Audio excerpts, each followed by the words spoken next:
Okay, let's start again. Billie Eilish, how are you? I'm good. How are you? I'm great. Welcome to the podcast Creativo. Thank you very much. I'm excited to be here. Oh, I'm excited to have you here. Congratulations on your recent release of the new album. I've been listening to it all week. Really? Yeah. Was it harder to do this album than the last one? Actually, yeah. The last album was came so naturally. It was I feel like we were, if anything, kind of lazy because we were it just was boom, boom, boom, and we just were making everything. And then with this one, it was a big challenge. We were very stuck, in terms of inspiration and feeling like we were good. And that was really scary. And I thought we would not make an album. I genuinely didn't. When we started, and even in the middle, I was like, this isn't going to work out. And then it ended up being my best album, and I feel really proud of it. Yeah, it's a great album. I was actually watching an interview and you were talking about the creative process and how this one was different than the last one because you were making this comparison between fear and fart, something like that, no? And you talked about the last album was more like a fartsy vibe, yes. And this one was more of a fear vibe. Yeah. Yeah. Out of context, it sounds so funny. Yeah, but you were talking about this concept of smelling your own farts, no? And that this one was more from a fear perspective. Is that the right thing to say? Yeah, I think it was just a very doubtful place. This album was we just were very uncertain and felt like we weren't. It was more like we didn't have proof that we could still do it because the last album we made, I was 18 and it was, we were kind of different people than we are now. And I just was really nervous that I didn't have it anymore. And Finneas and we had a lot of really intense conversations where we were kind of okay, let's be realistic here. Can we even do this still? And there was genuinely a period of time when I was no, we aren't going to be able to, and this isn't going to work out. And I don't know what we're going to do because everybody is expecting us to make this album and I don't know if we even can. And that was scary, and we just kind of pushed through it and didn't worry too much about it. We kind of would start to and then be like, you know what? We don't have to think that hard about it. It is what it is and we'll figure it out. And we just kind of pushed through that and eventually kind of cracked the code and just broke through that door and ended up making something we love so much.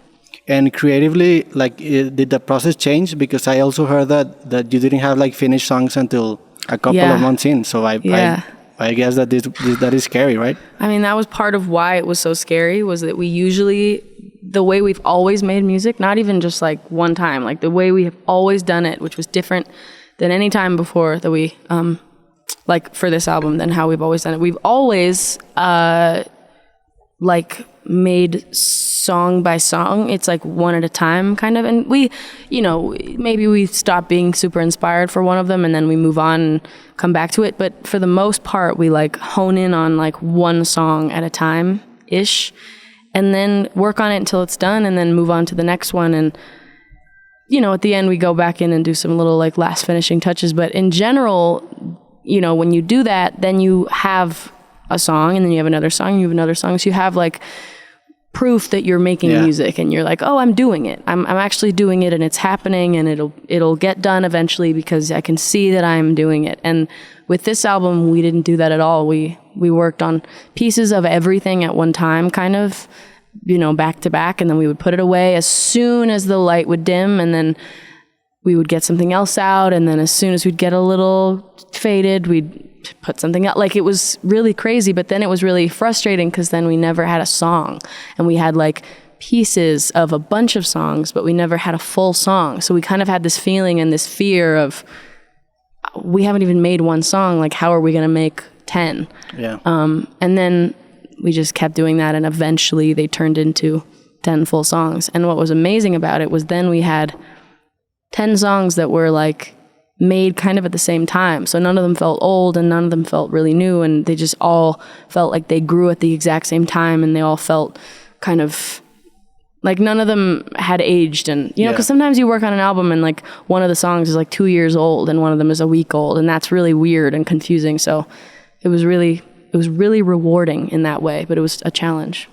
And do you think that sonically that made a difference? Because I really like your music, because I saw you at Coachella about a couple of years ago. Mm-hmm. And what I find really interesting about your music is that it sounds really intimate, but it's like in a big arena or in a big stage.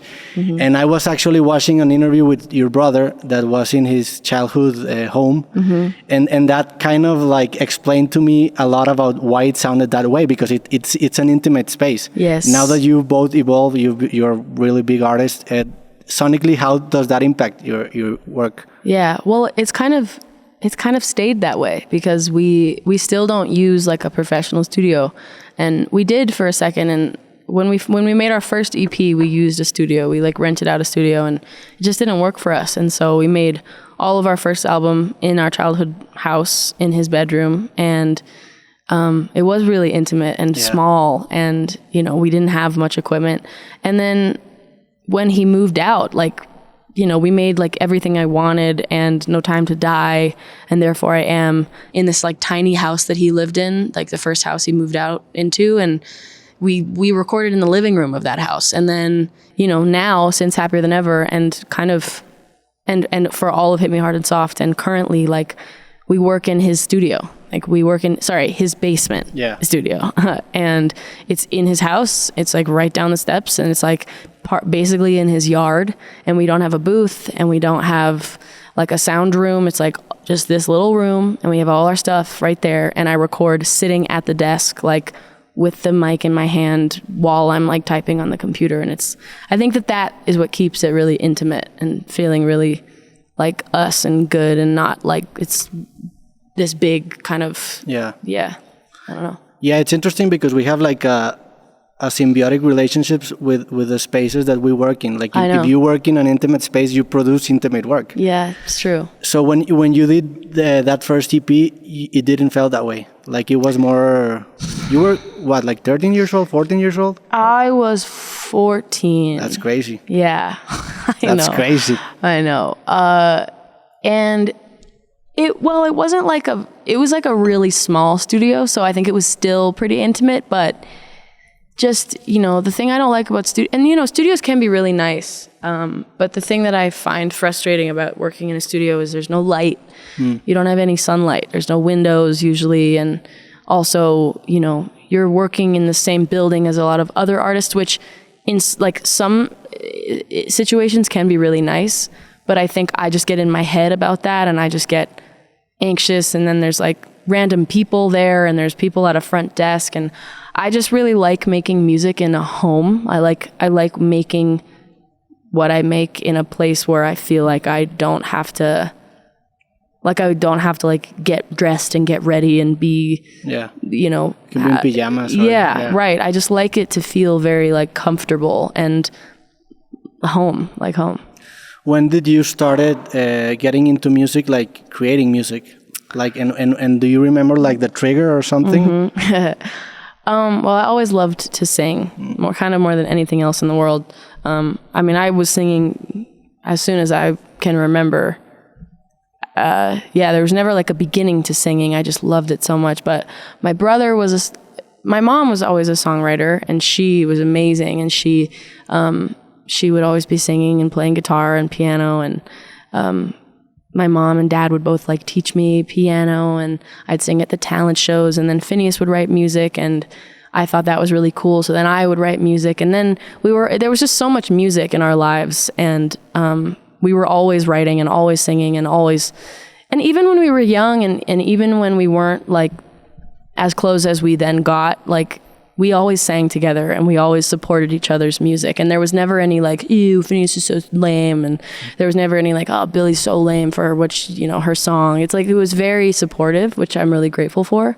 But then I remember doing like, I would film myself singing, and I would put them on YouTube. I really wanted people to see my YouTube videos of me singing. And then Finneas and I just started making stuff together and then putting it out on SoundCloud. And I was 13, he was 17. And then we made Ocean Eyes in that same period of time, and then put that out, and that just kind of took off. And then there was kind of a decision point of me being like, okay, is this really where I'm going, I guess. But never in a million years did I think it would get to be anywhere near what it ended up being. I mean, I thought it would be like maybe a couple months of like doing cool things and then back to my life. When that perception started to change, was it Ocean Eyes? Like the big hit that was Ocean Eyes? It was at first. Well, the realization was more, it was kind of slow. The realization was like over time there would be moments and I would forget and then I would be reminded. I think it was, I started touring when I was 14 and I think that was definitely like, okay, this is maybe going somewhere. And then I went on my first real tour when I was 15.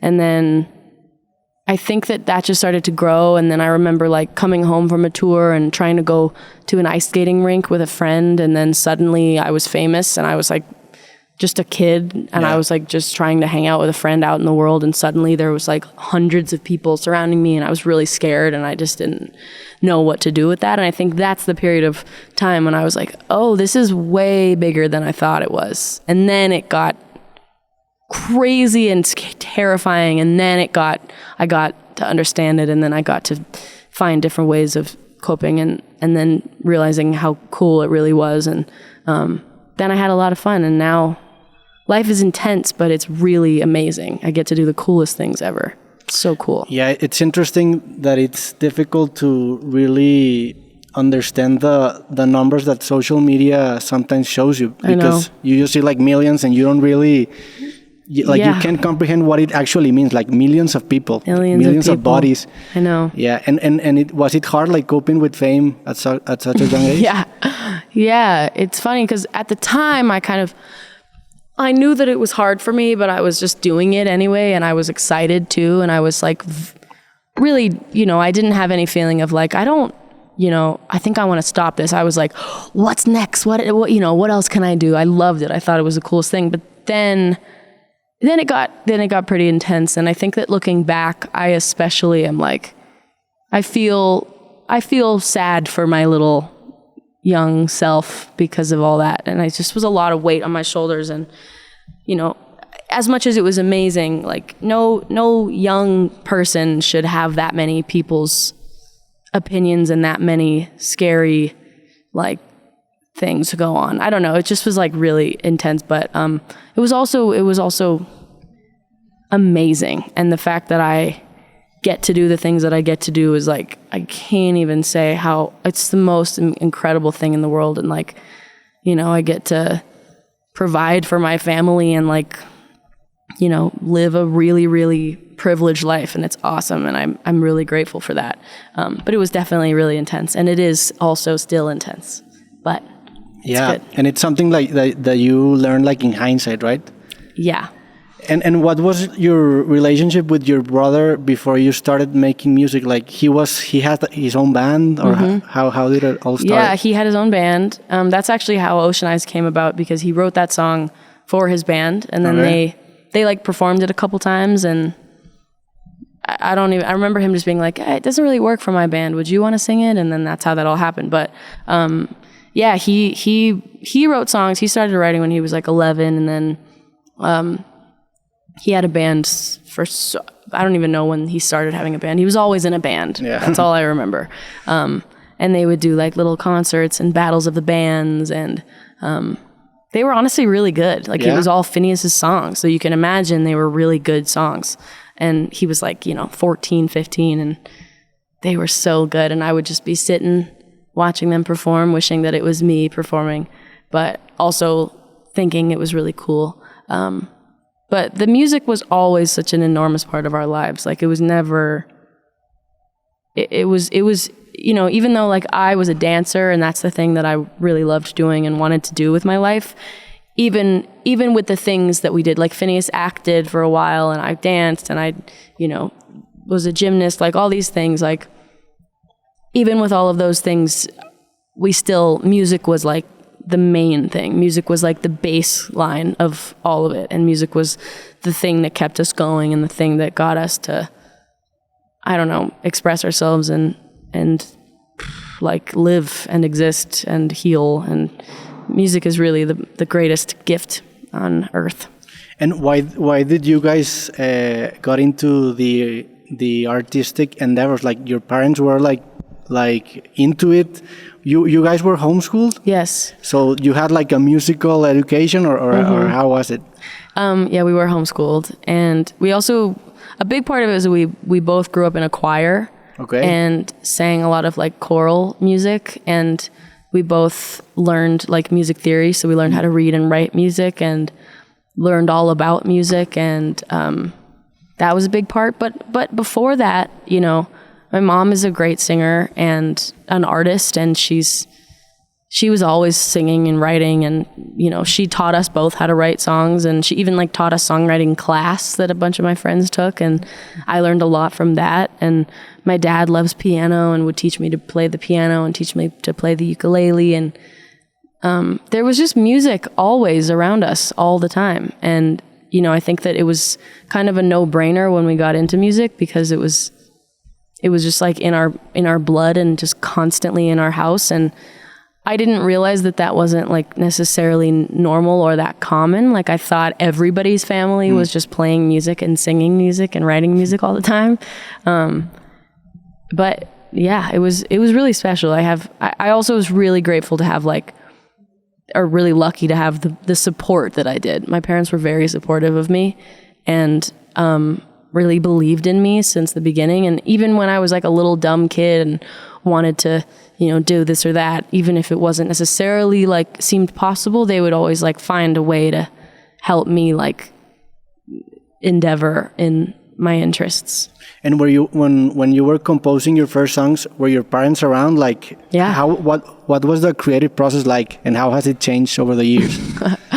Well, the way that it was then was like, you know, me and Finneas in his childhood bedroom in our childhood home where we still lived with both of our parents and our like dog, you know, and it was definitely like once it became like more of a real thing we were supposed to do, it was definitely harder because we didn't really know how to switch from working to like being just kids at home.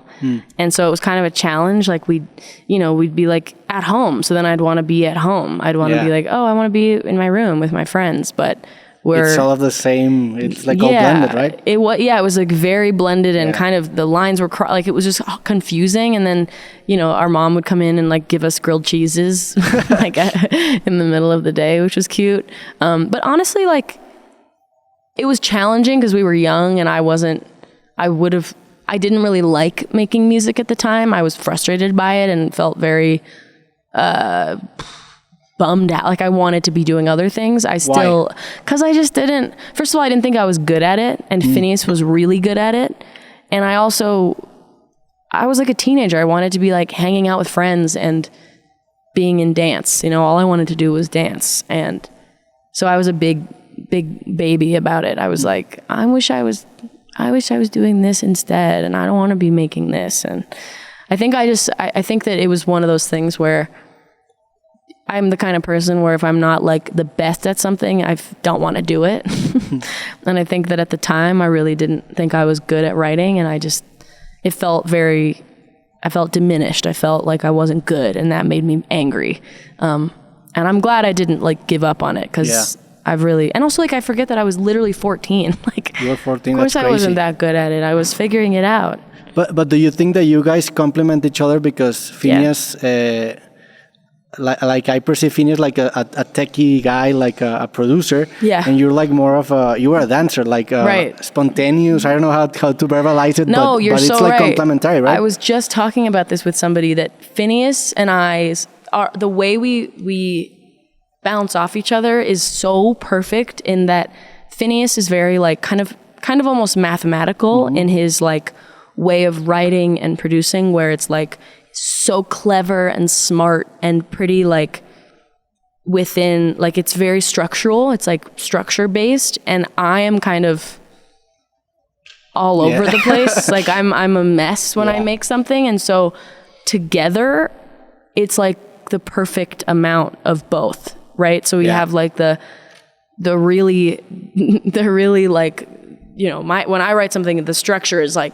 what this is like this, and it's like, then it goes here, and then it goes here, and then this part doesn't rhyme with this, and it's still interesting, but then you mix that with Finneas's like ability to keep things really, he's like a genius, he's like a scientist, and I'm kind of like I don't know what you'd call me. I'm just like, I add the like almost chaos in it. Yeah. And the mixture really, really, really works out. And I think that, when we come together, the music that we make together is just like the best music that we make. We both have talked about that. Like I love writing on my own, and I love, the songs that I've written on my own. But like when I write with Finneas, it's just like, it's different. And I think he's said the same thing. It's just like a whole different thing. What changes? Like when you write with Finneas, he has like a melody, a beat, and you write over it, or you both write over it. Like what's the difference between the process? It changes a lot. Usually the kind of, like if we were to sit down and I think that what we would naturally do is usually like Finneas sits down and plays some chords on the piano or the guitar, and I will just start singing melodies and coming up with lyrics, and then he'll take a melody that I sang and then start singing it, and then he'll say a lyric, and then I'll say a lyric, and then he'll say a lyric, and then we just bounce off of each other, and it's hard to like point out who's doing what, because it's so collaborative and it's so simultaneous that we're really both, it's just, this is happening, it's really like a back and forth constantly. And so to say like, oh, he does this and I do this is just false, because we both do all of it. And it's really, it's become like the way that we've gotten it to be is really amazing. I think that, we've come a long way, and we've done it at different ways over the years. And I think that where we're at now feels really good. And I feel like now I actually like making music, and I'm good at it now, and it's awesome. It feels really good. That's great. What's what you enjoy the most about making music? Like, do you like the performative aspect or the writing aspect? You prefer studio life or tour life? It's changed. It's changed over the years. I do really love performing. I love being on stage, and I love performing my songs. I don't know, there's something really special about it. Tour is like a lot, so it's not like tour life I like, but I like doing shows, so it's like can't have one without the other. But in terms of making music, it's just really satisfying. It can be really punishing and challenging, but it's very, very satisfying at the end. And I think that now that I'm better at it, I like it a lot more. Yeah. And I honestly, to be real, I think that I always had it in me. And also when I say I wasn't good at it, like I wrote a bunch of songs that we put out. So it's like, it's not like super fair to my younger self. You had a really high standard. I did. And my brother was 14. Genuinely a genius and always has been. So it was just like a lot to live up to. But he never made me feel like that. That was all like internal. But yeah, I don't know what I was saying. Anyway. When you're writing an album, do you think of concept like a concept for the whole album, or do you just focus on songs individually? We've done both. Okay. With this album, we tried to go into it with a concept album idea, and then we ended up writing a very autobiographical album. But in a way, even though it's very honest, it kind of is a concept album. Like it feels like it has a theme. Yeah. So it's kind of subconscious in a way. Yes. So it's something that you realize that you did like in hindsight, not in the moment, right? Yes. Yeah. Subconscious. Yeah, I love that. You realize that you can only write about yourself. Like that's you can try to write about other people, but you eventually end up writing about yourself, right? Yeah. Well, it's funny because so much of the stuff that Finneas and I thrive in is when we write about other things that aren't necessarily us. And like that's a big thing we talk about, is that we really love to write storytelling songs. Like we like fictional songs, and we love to write about things. And that's why we love writing for film, because it's not us. It's like we get a prompt and we can write about it. But it is true that like even when you're writing about something else and someone else's situation. And it's a mirror, yeah. It's kind of a mirror, and even if it's not about you, you are still saying it, and it's still coming from you, so it is you in a way, even if it's about someone else. It's true. It is true.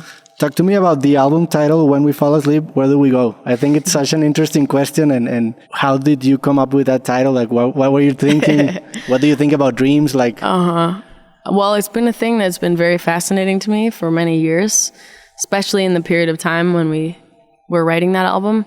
I was having a lot of, I've always had a hard, weird relationship with sleeping that's gotten better, but when I was younger, I had a lot of nightmares, and I had some sleep paralysis stuff, and I still do.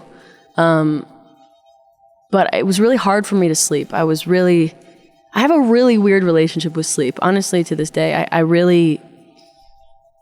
I don't like sleeping. I would rather... You don't like sleeping? No, I would rather do anything else. So you always wake up like eager to start the day? No. Or what do you mean? See, that's what's interesting about it.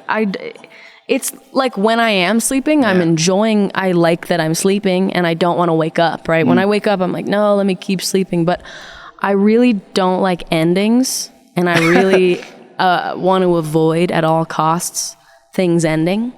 And sleep is one of those things. It's been like that since I was a little kid. I'm like very anxious about that kind of subject and idea.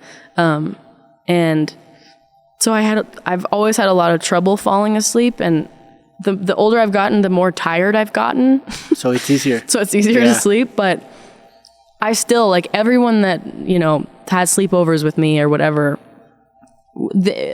somebody should do like a mini doc about how horrible it is. Horrible it is to have sleepovers with me. Because it's like, I won't let you go to sleep. Like, I can't let it end. I could be so tired. It could be 4 a.m. and I'm like, wish we do. Yeah. It's interesting because it can actually like translate to philosophical concepts, because sleep is kind of like a practice for death. Like, you're letting go. Right. You're kind of like dying. Like, you don't know what happens in that 8 hours. Also, what the hell is sleep? Yeah. That's the thing that's why Finneas and I came up with that title, because it's like, what are we actually doing? And, all the studies about sleeping and dreams, it's like, sure, but it kind of reminds me of studies about the ocean, where you're like, I get that you know a little bit, but do you really know, though? Like, do you have a real explanation for what the hell is going on? Because I don't believe that you do. Yeah. And that title came because it was Finneas' birthday, I think, in 2018, and we were writing Bury a Friend in Chicago. And we were there for Lollapalooza, and we were writing that hook of Bury a Friend, and I remember we were just trying to find a rhyme for what do you know? Like, what do you want from me? Why do you run from me? What are you wondering? What do you know? Whatever the next part is. And then I remember him I had been talking about sleep so much and dreams, and like, I'm so, and also the album was kind of loosely based on the Babadook. Okay. And the artwork was, and I had a lot of these like Babadook references and nightmares and like monster under your bed kind of inspiration. And I remember Finneas just saying, when we all fall asleep, where do we go? And I was like, that's the title. Ooh. I was like, that's a good one. And I just couldn't shut up about it. And I remember writing it down as soon as he said that over and over and over in my notebook. And then I just couldn't stop thinking about it. It's a great like, title, yeah. Yeah, right? Yeah, it's a great title. Thank you. And what were the themes or concepts involving this album? There was a lot of underwater stuff, obviously. The cover is you underwater with a door on top. Yeah. I don't know. That one was natural. I remember early on in the making of the album, I thought, like, somebody said, like, what would you think for album cover? And I already had underwater in my head. I don't really know why. Kind of for years, I kind of always pictured it underwater. And there's a lot of blue colors in the album to me. There's a song called Blue, obviously, that has 2 songs put into one, which is Born Blue and True Blue, into one that's called Blue. And then there's, Bittersweet, that's about being overseas. And that just feels like water to me. And Chihiro, that's a lot about water. And it's based on this movie called Spirited Away. And a lot of the lyrics are kind of, I was picturing the way that the world looks in the movie where there was this big rain, and so this giant field is just like water. It looks like a big ocean, and there's like a train track in the ocean, and I don't know, just water themes in terms of visual stuff. But other themes, I mean, it's like, you know, the whole album is, there's so many themes. There's like a lot of, you know, themes about love and, you know, disappointment and heartbreak and anger and friendship and excitement and boredom and depression and, you know, a lot of stuff. And it has to do with the color blue. And it like somehow has to, right? it does. Yeah. Yeah. Well, Billie, thank you so much for your time. It Thank was you. a pleasure talking to you, and we invite everybody to listen to your new album. Yeah, I think. And good luck on your tour, on your next album, and whatever you do next. Thank you it's very much. It was a pleasure. Thanks. Gracias. I feel like you guys could have spoken for 2 more minutes. I know. Yeah. And I'm sorry to have cut it short. Don't worry, don't worry. There's so much going on. Yeah, I understand, don't worry. Thank you for your time, Billie. Of course. Thanks, guys. Muchas gracias por escuchar este episodio de Creativo. En la parte de abajo te comparto un link en donde podrás escuchar los nuevos episodios de Creativo 3 días antes en Amazon Music completamente gratis. También, si no estás suscrito al canal, por favor suscríbete en este link para que puedas enterarte de los nuevos episodios. Y si te gustan los temas que tratamos en este podcast, entonces seguramente también disfrutarás mis libros. Aquí te comparto el link para que les des un vistazo. Muchas gracias por ver Creativo y nos vemos en el próximo episodio.